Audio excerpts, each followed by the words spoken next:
मेरा नाम पल्लवी राज है। मैं primary teacher education college Chandwara Muzaffarpur की द्वितीय वर्ष की छात्रा हूँ। मेरा रोल नंबर 68 है। आज मैं S7 गणित का शिक्षण शास्त्र इकाई 2 में प्राथमिक स्तर पर गणित के संदर्भ में सतत एवं व्यापक मूल्यांकन के बारे में चर्चा करूँगी। सबसे पहले सतत एवं व्यापक मूल्यांकन का क्या अर्थ है?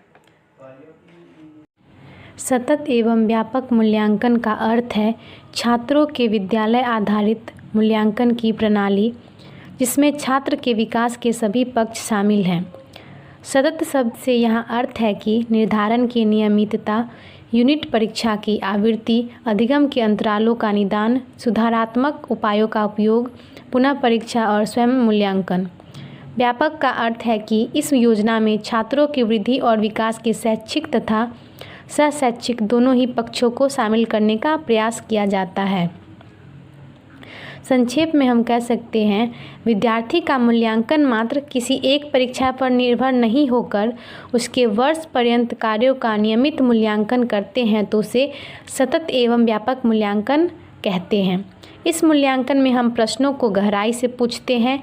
राष्ट्रीय शैक्षिक अनुसंधान एवं प्रशिक्षण परिषद NCERT के अनुसार सतत एवं व्यापक मूल्यांकन में यह तथ्य सम्मिलित होने चाहिए: निर्धारित शैक्षिक उद्देश्यों की प्राप्ति किस सीमा तक हो रही है, कक्षा में प्रदान किए गए अनुभव कितने प्रभावशाली रहे हैं, व्यवहार परिवर्तन की प्रक्रिया कितने अच्छे ढंग से पूर्ण हो रही है। इसकी आवश्यकता अथवा महत्व को हम निम्नलिखित संदर्भों में समझ सकते हैं। यह शिक्षक को प्रभावी शिक्षण रणनीतियों को व्यवस्थित करने में सहायता करता है। सतत मूल्यांकन विशिष्ट शैक्षिक तथा सह-शैक्षिक क्षेत्रों के संदर्भ में छात्रों की प्रगति, क्षमता तथा उपलब्धि के निरंतर आकलन में सहायता करता है।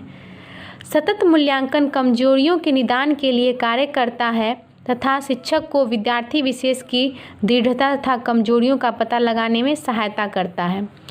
यह शिक्षक को त्वरित प्रतिपुष्टि प्रदान करता है, जो यह निर्णय कर सकता है कि किसी विशेष इकाई या अवधारणा को पूरी कक्षा के लिए फिर से शिक्षण की आवश्यकता है या फिर कुछ को नैदानिक अनुदेशकों की आवश्यकता है।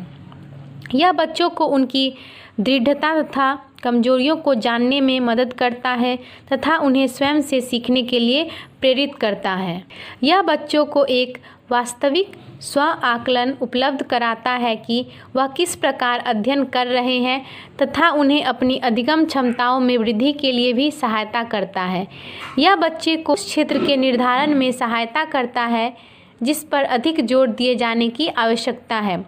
यह छात्रों को शैक्षिक तथा सह-शैक्षिक क्षेत्रों में प्रगति के विषय में सूचना या प्रतिवेदन उपलब्ध कराता है तथा इस प्रकार छात्रों के भविष्य में सफलता का पूर्वानुमान लगाने में भी सहायता करता है, इत्यादि।